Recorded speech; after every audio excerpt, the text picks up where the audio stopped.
This occurred February 19th, as you know, and we responded to a call for a 3-year-old that had been killed.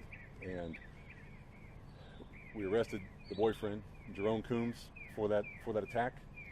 He has since, in the last day, those charges have been upgraded for him to include a homicide.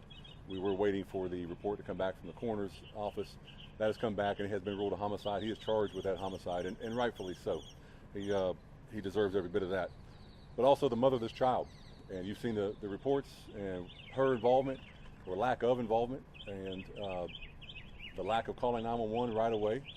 We are told that a child is unresponsive, and we know this has been going on for since the 19th, and there's been a lot of, when these things happen, they are shocking, and patience runs thin. Why isn't this person arrested? But also justice has to run its course as well. This investigation on her started immediately, and we had not had any interaction with them prior to that regarding this. So we began an investigation on her, and these detectives had and counselors in the last couple of weeks have had the unfortunate and unenviable job of interviewing these children that were witness to this torture and this murder.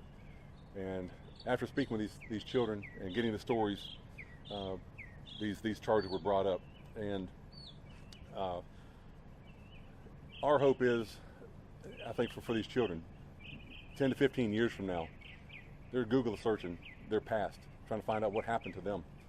My hope is that as they look at that and they see your reports and your videos, social media, our videos, that they see that there was, even though they lived in a home of violence, of fear, of selfishness, that they see that there was a community out there that did have love, did have concern for them, and does care for them.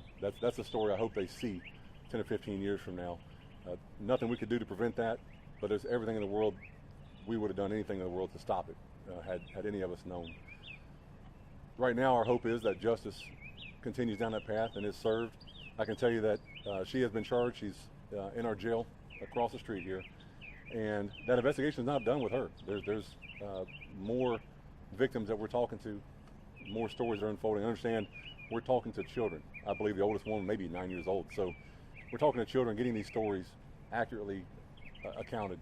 And I would say with some good probability there may be more charges coming. And I know he has had some more charges put on him. We will make those available to you. That he has some new charges concerning the aggravated child abuse that we, as we're talking to the other victims.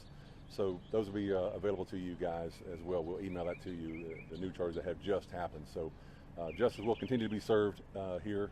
And again, I understand as patience runs thin, looking every day for this to arrest this mother, but justice does have to run its course, and in this case, we believe it has. Take a few questions that you may have. Is there any sense that she might eventually face a murder charge as well? Well, we're gonna run it all the way out to the end. Every rock overturned. We want to look under everything and see what we can come up with. Right now, she is currently on a felony probation that's been violated. We're going to hold her here with no bond while we continue those investigations. So, not throwing anything out. That's not out of the realm of possibility. What can you talk about that probation violation? What was she charged? What was she? I believe she had a felony, maybe a drug probation that she was on. So this case, these new charges, someone's on probation and commits another crime, when she's been charged with another crime, that will violate her probation. So I just say it like this, just to cut to it, any charge we can give her, we're going to give her. Anything she qualifies for, she's going to get. What kind of pattern of abuse are we looking at here? How long has something like this been going on in this household? So the pattern of abuse is a great question. We are learning about this along with everybody else over the last couple of weeks.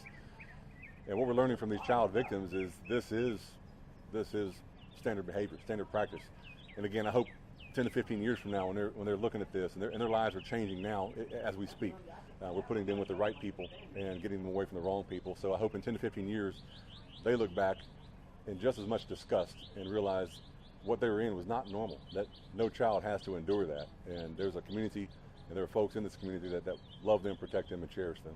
How are those children doing right now, and who is caring for them? Right now they're doing well, and we're providing services, anything available to them that they need. We are providing that, but where they're staying, who they're with, we're not disclosing that. We're just very, very protective of their safety right now, and until we know all the facts and all the players involved. Can you, you've already talked about this. How many children are we talking about exactly? Can you share one of their stories with us? So I'm limited on what I can say because these are child victims. Like I said, they range in age from 1 to 9 years old, from my understanding, and there's 4 or 5 kids that maybe more. We want to know: are there more kids that visited the home? Are there relatives, cousins? We're trying to find all that out to make sure we've spoken to every victim, got every story, and their story is not lost, but justice is served for those children. Are all the kids hers, or does he bring kids into the relationship? So relationships of these children to the offenders, we cannot disclose that, just public record law. But I can tell you they're both known by both folks, and where they were staying, the house we responded to was a place that these kids were typically staying, and those conditions, we've obviously immediately called Department of Children and Families.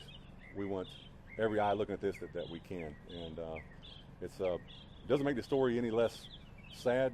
It's still as tragic as we see it, but it hopefully today there's a little bit of relief for those that remember this poor little 3-year-old Paisley, and that her voice is being heard a little bit at a time right now.